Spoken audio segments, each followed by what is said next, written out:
Turn it up, turn it up. African sports guy, he's on the ball. African sports guy, he stands so tall. From the pitch to the court, he's got the vibe. African sports guy, keeping it alive. African sports guy, he's on the ball. African sports guy, he stands so tall.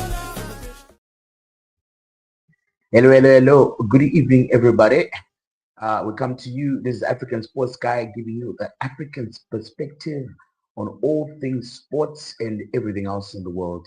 What a wonderful match we had today. I mean, I'm going to give just a brief roundup on the Champions League this week and all the things we've experienced. I mean, just two wonderful games. Liverpool versus PSG was magnificent. And then tonight, Bayern Munich versus Real Madrid was also fantastic. What a game of football. My goodness. The first half, I'm going to start with Bayern Munich versus Real Madrid. The first half was fantastic.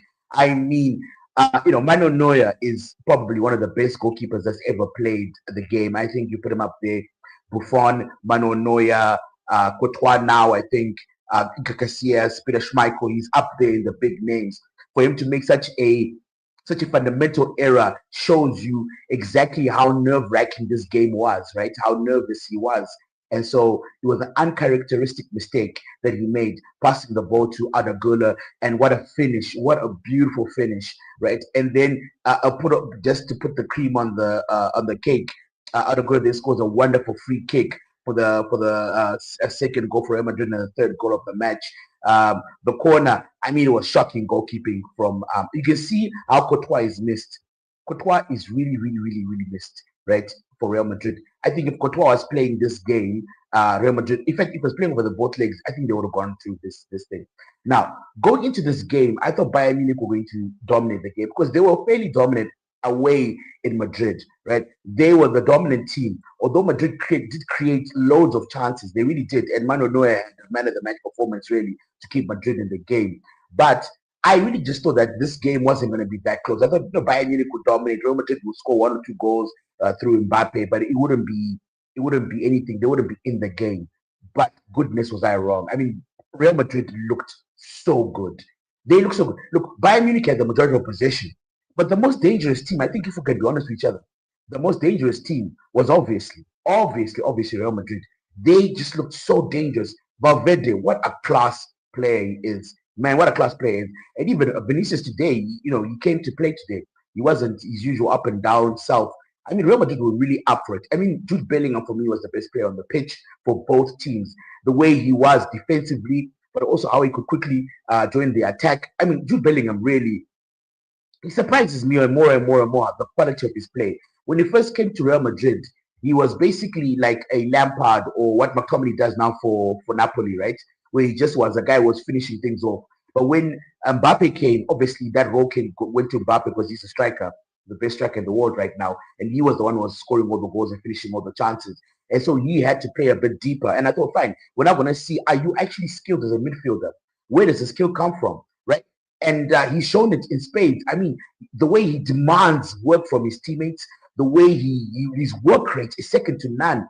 But even in all that work rate, he's got such skill, great pass, great vision. He reads the game so well, and he's everywhere on the park. And today he was everywhere. He was normally it's Valverde who really makes the team tick for Real Madrid, but today was Jude Bellingham was excellent. And so I was really impressed by him in both halves, actually, first half and second half. Rudiger, great at the back. Militao, his timing in terms of defensive was really great as well. So I think that Real Madrid, the goalkeeper let them down and the referee let them down. And that's how they lost this game. So the first half, I was really surprised. In fact, this whole time, I was really surprised how good Real Madrid looked, man. They are the most dangerous team on the counter. I've just never seen any team in the history of football that is so deadly. It's like when you have the ball, they're like a tiger or a leopard just waiting to attack, just waiting to pounce. And then as soon as you make a mistake, you see how they just rush into action. I mean, Madrid are just so deadly when it comes to the counter-attack. It's just phenomenal. It's phenomenal. They're a great counter-attacking team. And so this game was poised, right? 80 minutes. It could have gone anywhere, 4-4 on aggregate. I was just so looking forward to the to extra time. And then Kamavinga gets a red card.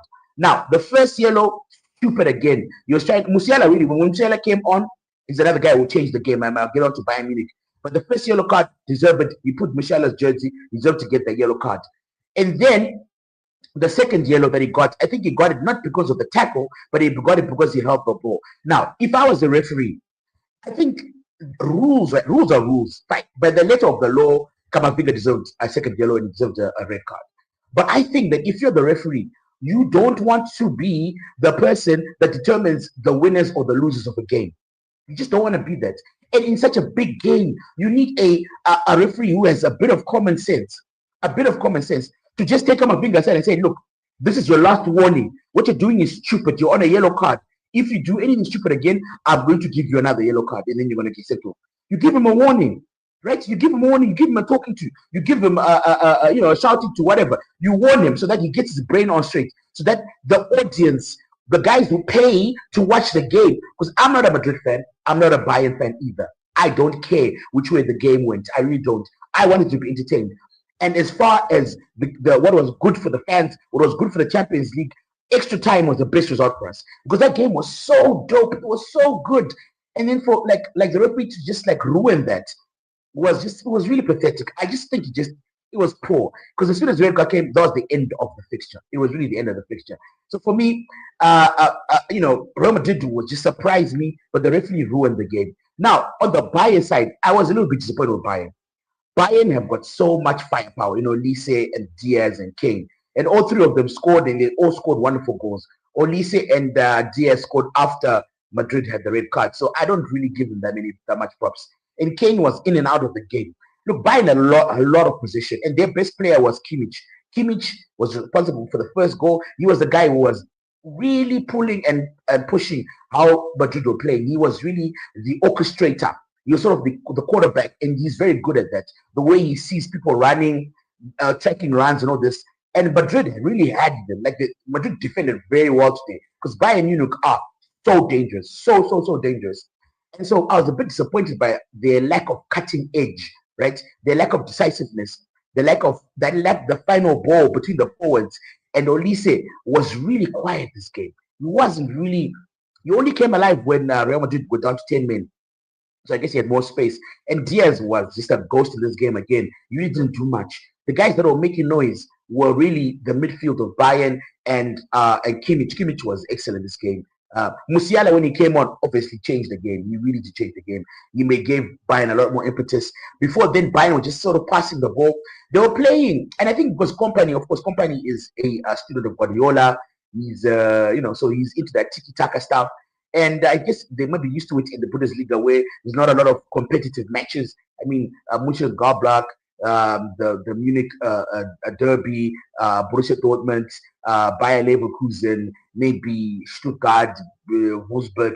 Just about a handful of games are really challenging for them, but the rest are just a walkover. That's why they're winning by 5-1, 6-1s almost every game. It's not as bad as France with PSG, but they're in the same WhatsApp group. And so I was really disappointed with how they played. They weren't really as dominant and as aggressive as I thought. I thought Real Madrid would just be holding on for dear life and then would counter them, right? And that was going to be dependent on the match. But it wasn't. Real Madrid were good. They looked good in this match. And Bayern Munich, they looked okay. They didn't look like dangerous. So for me, I was disappointed by Bayern Munich. The red card obviously gave them a huge advantage, and they obviously took advantage of that. And from there, of course, they scored 2 wonderful goals, one from Diaz, one from Olise. And so if you didn't watch the game, and if you're a bit of a dum-dum, you're going to be, and I'm sure the papers, because they want to sell papers, tomorrow you'll be like, oh, Olise and Diaz, and it'll all be those kind of headlines. But I think if we're being honest with each other here, if it wasn't for that red card, this game would have gone into extra time, and then would have seen what happened. Now, I think if we mention, some players really shone in this game. Mbappe, again, was amazing. I mean, that dude he showed today. He showed today that he's the best player on earth. The way he marked Olise, the way he was covering Olise, he really made Olise keep quiet. So he was defending quite a lot. And then you would break on. I mean, he was amazing today. And that, so for me, he was a standout player. I'll say Bellingham was a standout player as well, the two of them. Bellingham, Mbappe for Real Madrid, and I would say Militao as well. I thought poor performances. Valverde wasn't as amazing as he usually is. I mean, Adegola, of course, also had a great game. The keeper was poor. The Real Madrid keeper really, they need to do something. If Courtois keeps on getting injured, they really need to get a proper, competent number two. Really, similar to how Manchester City have Donnarumma and Trafford. They need to get something along those lines because it's such a drop off of quality from Courtois to Lunin. Such a drop of quality because I've never seen in my entire life. I've never seen a goal being scored from a corner where it's literally on the goal line. What was the keeper doing? Why can't he just go and get that goal? So for me, look, that game for me was one of the best games I've seen in my life. It was an excellent game until the referee ruined it. I mean, it was such a tragedy the referee had to interfere there. And then, look, was it a fair result? I don't know. I think I'm a bit disappointed. I really would have loved to see 10 men against 10, like 11 versus 11, and see what would have happened in extra time. That would have been good to see. So I'm a bit on the fence. I think Real Madrid can leave this tie with their heads held up high. Nobody gave them a chance. Nobody gave Real Madrid a chance. But I think for large parts of that game, large parts of the both ties, they were the better team. Whereas on paper, I think Bayern Munich have the better team. So yeah. So in the next tie, I think PSG will win quite comfortably against Bayern Munich. I just don't think Bayern Munich have the quality. And that back four is so suspect. Davies is amazing going forward, but he doesn't like to defend, right? Mbappe had his number all night. And then Jonathan Tah and Upamecano are very suspect as well. They're not great defenders. They don't have much pace. I think Dembele, Due, Bakola, Kvaratskhelia are going to have their day against them. And I think that midfield, the PSG midfield, will dominate. So I think PSG are basically in the final. I think I'm writing them off. Now, Arsenal versus Sporting. I didn't watch a lot of that game, but I think Arsenal did put in a better performance this game. Arsenal were always going to be very conservative. I think this was a must not lose game. And I think this translates into the next game with Man City. If they want to celebrate something this season, Arsenal cannot lose. They shouldn't have lost this game. Thank goodness they didn't lose. It was a draw. I think it was okay. All that really matters at this point in the season for Arsenal is the result. That's all that matters. They just need the result, right? So for them to get a draw at home against Sporting is a deceptively very, very good team, right? They were behind, remember, against Bodo Glimt in the last round, and they managed to score like 3 or 4 goals. And so they offensively, when they really go for it, when they've got nothing to lose, they can be a very dangerous team. And so for them to be sort of like outplayed by Arsenal for large stretches of this match, when they were the ones that were desperate to get a win, I think you can give props to Arteta for that. And also this thoughtless experiment of having Havertz in midfield, I'm glad it's over. I think now we can move forward and actually have a proper football going forward. So Arsenal, I'll give them a C. I think the next tie against Atletico Madrid, I think they have the advantage. I think they will beat Atletico quite comfortably. Atletico didn't look that impressive in their tie. I think they did win. They deserve to win against Barcelona, but Barcelona are a very poor team. I wasn't really impressed by them. But remember, this Atletico team almost lost Tottenham. Don't forget that. They almost lost Tottenham, right? So I don't think Atletico is going to be scary. So for me, as I'm standing here, after watching the 2 days of Champions League football, I think it's going to be Arsenal, PSG final. I really do think. And I think PSG is probably going to repeat again. I think they're probably going to repeat. So the Arsenal sport wasn't that, spectacular, but it was good. Liverpool, PSG. Now, I think the Bayern Real Madrid was the best match this week. But the Liverpool PSG was not far behind. That game was amazing. Now, if you watch the first leg, Liverpool versus PSG, the first leg, you would have thought that this leg would have no drama whatsoever. There'll be no problems whatsoever, right? You think that, of course, PSG would just walk all over Liverpool at Anfield, especially after the press conference where Slot was basically saying, "Oh, we're so lucky to survive. Oh my God, PSG was so, they gave us a chance." Like really admitting defeat before the game even started. So I thought this game was just a foregone conclusion and PSG were going to win. Slot, I think they need to give him another chance because he left Salah on the bench again, which I thought was important because Salah is not been playing well, and I think he shouldn't be rewarded for his ineptitude and not playing well. So I thought it was a good message to the team. I think he took some balls because when he came on, he was good when he came on. Really, he was without being clinical at the end, but he was good. Lots of energy, a lot of he was harassing the PSG defenders. I mean Hakimi and I'm forgetting the left back for PSG. Yeah, the left back for PSG, the Portuguese guy, and Hakimi, they really were not a non-factor going forward because they were pinned back the whole time by Salah and Onomuro when he came on. So I think maybe just a bit of criticism to Slot. I probably would have started Onomuro really, but he didn't. I thought they played excellent. This is the best I've seen Liverpool play this entire season. I did not expect this performance. Of course, there was no pressure on them. Everyone expected them to lose. And so when there's no pressure in professional sports, right, teams can perform well and above and beyond their talent, skill, or whatever they have. They really can. Because when there's no pressure, everything it comes easier. And I think many professional sportsmen will tell you the best players are the best, not because they necessarily have amazing skill, but one of the reasons why they're the best is because under pressure, they deliver. Under pressure, they deliver, right? Alan Shearer, one of the best strikers in the Premiership ever to play, right? He wasn't the quickest. He wasn't the best in the air. He wasn't, I mean, he had a shindig, he had a hell of a shot. But the guy was consistent. And no matter the rain, snow, whatever it was, the guy delivered all the time. He was cool under pressure. One of the most coolest guys I've ever seen under pressure. And that's one of the reasons. Drogba is another one. Under pressure. In finals, Drogba he shined, bro. He was just like, and that makes one of the guys the best strikers in the world because you shine under pressure. So for me, pressure is a big thing. So this game, I don't expect Liverpool to perform like this for the rest of the season. I really don't, because now they've got real pressure to qualify for the top 4, right, or top 5 now. They have real pressure, so I don't expect they'll maintain this performance. However, they were amazing. They gave it to PSG, and I think they were really unlucky.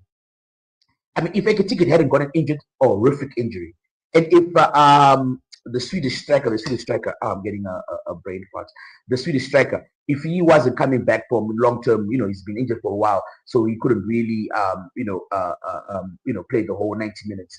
But without a striker, you could see the game they're calling out for an actual striker. And I think if Ekitike played the whole game, maybe things could have been different, right? It wasn't a penalty, by the way. The penalty wasn't a penalty. It was rightfully overturned. I think the Argentinian midfielder McAllister was looking for it. He literally dove in front of the PSG defender and then just fell over. I think it was VAR for the one of the first times in England. I think the English referee should see how VAR is utilized, how that's done in this game. Really, penalty. The referee gave the penalty, of course, because everything happened so quickly. Referees can make mistakes, right? But if VAR went to VAR, they overturned it. I mean, it was an excellent game, end to end. I mean, they were just perfect. I think also PSG were caught in between two places, right? When you are 2-0, Alex Ferguson famously said that 2-0 is the most dangerous scoreline in football. Why is that?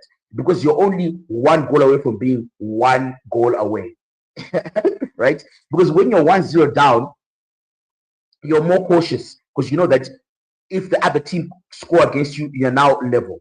But if you're 2-1 up, you can be a bit careless. You can play like you're 3-0 up, but you're actually only one goal away from being one goal away. You know what I'm saying? So 2-0 is a very tricky score. And so what we saw was PSG didn't know whether to sit back and score the counter or whether to just dominate the game as they did in Paris, right? And so they were really caught between a rock and a hard place. But of course, on the counter, they were devastating. That midfield is just class, man. The midfield is just beautiful. And so in the end, Dembele, the first goal, I mean, it's just such a heartbreaker, that goal, man. Liverpool playing well, they defending well, they're scoring, they look like they're going to score, they just got a penalty disallowed. You're thinking, fine, momentum is building, and then bang, Dembele just scores. And the thing about that goal, right, you should actually see, it's actually important to see why it's important to have both feet. In the first half, when he hit a volley with his right foot, and it almost went in, right? And so the defender thought, okay, this guy is good on his right foot. And so the ball from Bacola, right? When he got the ball, he was going to swing it in with his right foot, but then he faked it. So the ref, of course, any defender would fall for that. But he forgot that Dembele is good with both feet. And so when you're good with both feet, you can trick defenders. It's very difficult to defend against you. And so that was a brilliant game. I think PSG now look primed to win this competition. I just don't see any team that's playing as well as PSG in this competition, right? And then we go to the other Atletico versus Bayern versus Barcelona. Now, Barcelona, I think the whole refereeing controversy with Barcelona is not getting enough attention. They were literally paying the head of referees money. They were paying him.